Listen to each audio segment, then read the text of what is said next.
चाहता हूँ। क्या कह रही हो? माफी मांगो। वो 35 करोड़ का धंधा कौन सा मांगो और 30 करोड़ का धंधा कौन सा मांगो? नहीं, मुझे कुछ नहीं सुनना, मुझे हाफिज बनना है। बाहर में तू खून बर्बाद कर दी।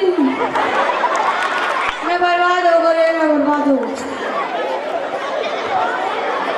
सलाम वालेकुम भाई सकूर। सलाम अब्दुल गफूर। और क्या हाल चाल है? ठीक ठाक है क्या? हाँ भाई मैं तो बढ़िया हूँ। और तू सुना, तेरे मुंडो कहीं उतरी उतरी सो रहे हो, क्या बात होगी? अरे भाई क्या बताऊँ, मैंने मेरा चोरे से परेशान है बहुत ज्यादा। अरे जिगरी ऐसी क्या दिक्कत होगी जो तू तो चोरस परेशान है? भाई अब्दुल गफूर, तूने तो पता मेरा कितना बड़ा कारोबार चल रही हो और मेरे एक ही छोरो और मैं खुद ही अनपढ़ और मैं सोच मेरे छोरे स्कूल में पढ़ाए तो मेरा काम हो जाता।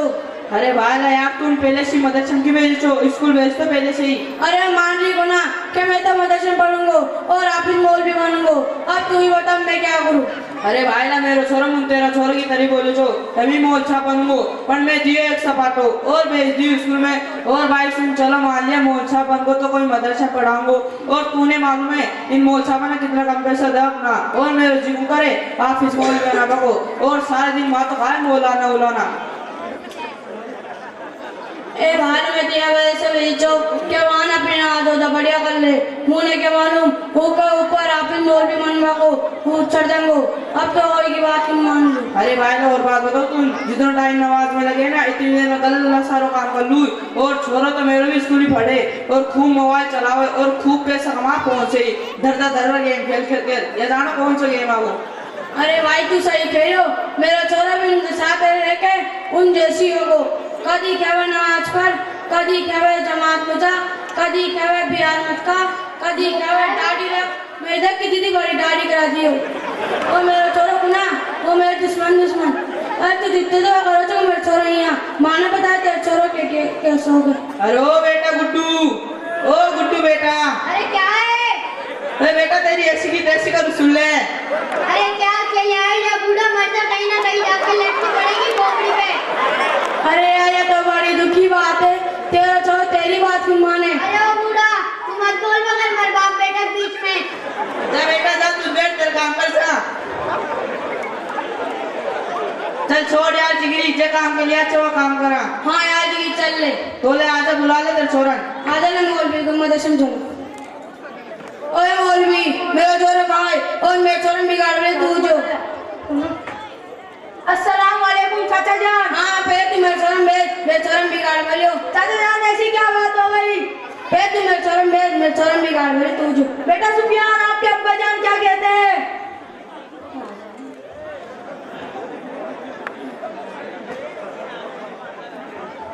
आजा रे बहुत फैल लियो। बता चाचा क्या करो मन को मौलवी। अस्सलाम वालेकुम व रहमतुल्लाहि व बरकातहू चाचा जान। वालेकुम सलाम बेटा। ए बेटा तेरे बाप तेरी शिकायत कर रही हो कि तू तेरे बाप को खेलो की गुम्मा ने। चाचा जान ये आप जैसी बातें कर रहे हैं। माँ बाप की नाफरमानी करने वाला इस दुनिया में भी परेशान रहेगा और आखिरत में भी जहन्नम का ईंधन बनेगा। मैं कैसे माँ बाप की नाफरमानी कर सकता हूँ? बेटा जब तेरे बाप तुम्हें स्कूल भेजे तो तू स्कूल की गुंजावे। चाचा जान मुझे स्कूल से कोई एतराज नहीं है मगर इल्म दीन सीखना हर मुसलमान का फर्ज है जिससे अल्लाह की पहचान होता है। और इस दीन के खातिर रसूलुल्लाह सल्लल्लाहु अलैहि वसल्लम ने कितनी कुर्बानियां दी है और मदरसा वाले किसी तरह उसकी हिफाजत कर रहे हैं। अगर आपको मालूम हो जाए तो आपके आंखों से आंसू निकलने लगेंगे। बेटा अगर ऐसी बात है तो माने भी बताते कि हमारे रसूल ने कैसी कैसी कुर्बानी दी और मदरसा वाला कहीं बचा रहा। चाचा जान अगर ऐसी बात है तो मैं आपके के सामने मदरसा वाली की कुर्बानी के मुताबिक कुछ अर्ज करना चाहता हूँ। दुआ कीजिए अल्लाह ताला सही बात कहने और इस पर अमल करने की तौफीक अता फरमाए।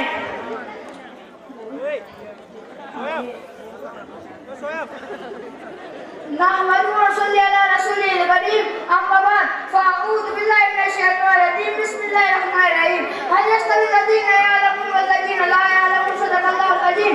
मोहतरम दोस्तों और बुजुर्गों और स्टेज पे बैठे हुए उलमा और अजीज मेहमान बहनों, आज चारों तरफ कुरान का समय नजर आता है।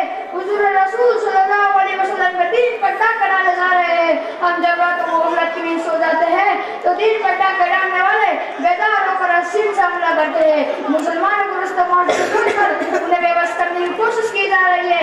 खैरियत को फांसी के जरिए से मुसलमानों का दिल छीनने की कोशिश की जा रही है।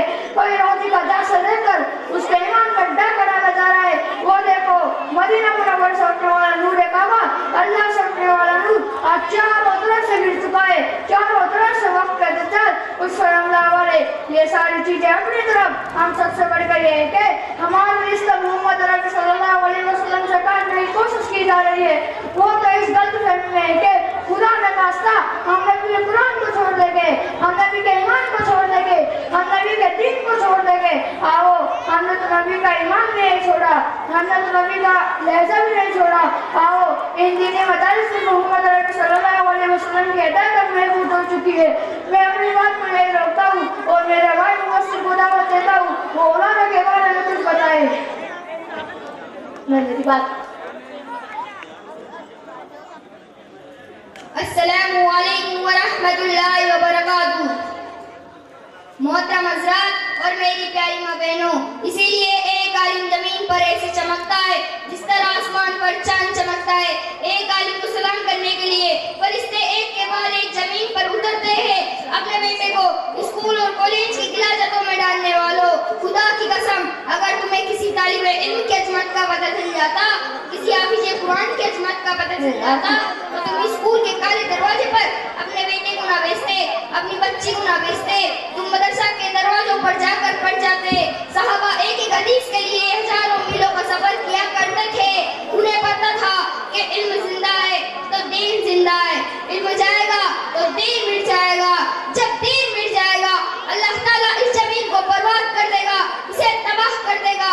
इस दुनिया को कायम रखने वाली चीज सिर्फ और सिर्फ कुरान का इल्म है, सुन्नत का इल्म है। इन उलूम की बरकत से रोजी उतर रही है, इन उलूम की बरकत है चांद चांदनी दे रहा है, इन लोगों की बरकत है जमीन से अल्लाह निकल रहा है।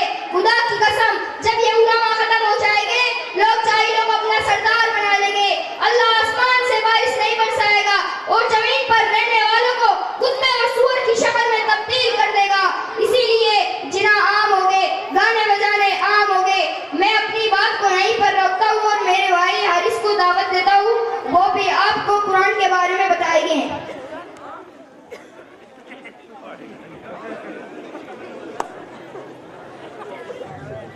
अस्सलामु अलैकुम व रहमतुल्लाहि व बरकातुहू। सुना मेरे बच्चों की बात।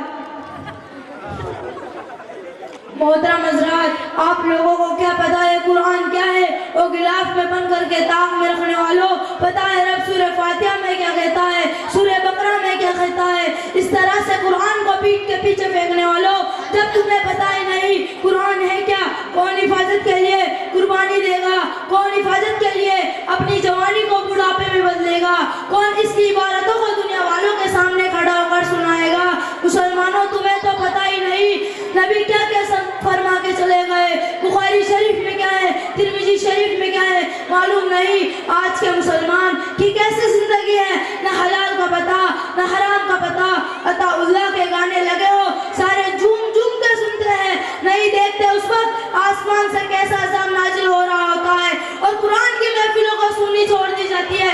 मुसलमानों, अगर तुमने उलमा की कदर ना की, इन उलमा के साथ अपने बाजू ना मिले, इन उलमा की हकीकत का गहरा मजबूत ना किया, तो तुम भी तबाह और बर्बाद हो जाओगे और इन इल्म के मुहाफिजों पर दुश्मनों को हाथ उठाने का मौका मिलेगा। चारों तरफ से डाकुओं के दरमियान में चंद मुहाफिज खड़े होकर एक ऐलान करते हैं, अभी इस्लाम जिंदा है, अभी इस्लाम का निज़ाम जिंदा है, अभी कुरान जिंदा है, यहाँ तक उलमा के नबूवत के सारे जिंदा है। हमारी जिंदगी खत्म हो सकती है लेकिन नबी के उलूम में किसी किस्म की कमी नहीं आने दी जा सकती। मैं मेरी बात को नहीं रोकता हूँ और मेरे भाई महफूज को दावत देता हूँ अभी नबी के बारे में कुछ बताए। अस्सलामु अलैकुम। उम्मत मुस्लिमा के नौजवानों, अगर तुम्हें पता होता कि कुरान में क्या है, मेरे नबी की हदीस में क्या क्या रखा है, तो तुम मदरसे के बाहर निकल जाते, उलमा बाहर निकलते तो तुम उनके पाँव पड़कर कहते, हजरत एक हदीस सुना दो।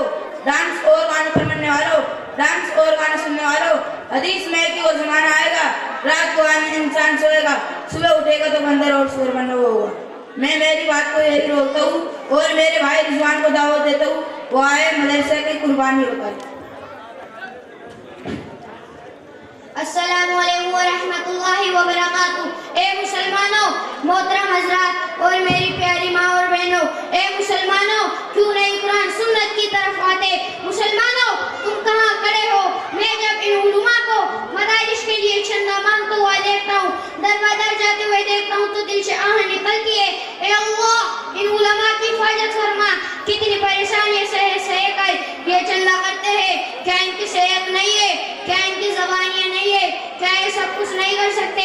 लेकिन कई रब का कुरान मुसलमानों में से ना निकाला जाए। एक गली में खड़े हो जाओ, तुम्हें सही कुरान पढ़ने वाला एक आधा शख्स नजर आएगा। मोहल्लों में चले जाओ, तुम्हें कुरान समझने वाला एक शख्स भी नहीं मिलेगा। मेरे नबी ने पत्थर खा खा कर कुरान पहुंचाया। मेरे नबी ने पाँव पर गरम डलवा डलवा कर कुरान पहुंचा। अल्लाह इन उलमाओं के मर्तबा को और ऊंचा कर। तुम्हारे सामने झोलियां फैला फैला कर ये चंदा करते हैं, तुम्हारे ताने सहते हैं, तुम्हारी गालियां सुनते हैं, फिर भी वही नबी की बात सुनते हैं, वही कुरान के अल्फाज सुनते हैं। इनकी पाँव की खाक को जो सुरमा बनाएगा, इनकी आँख भी रोशन हो जाएगी।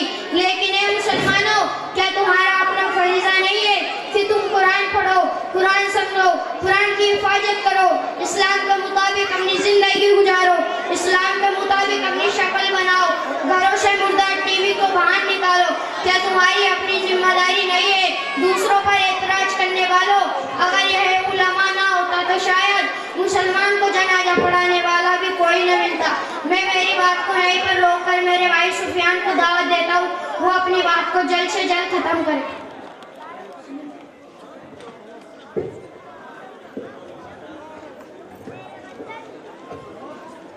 मेरे दोस्तों और बुजुर्गों, सुना आप लोगों ने मेरे दोस्तों ने क्या कहा। मैं बेजान के बारे में चंद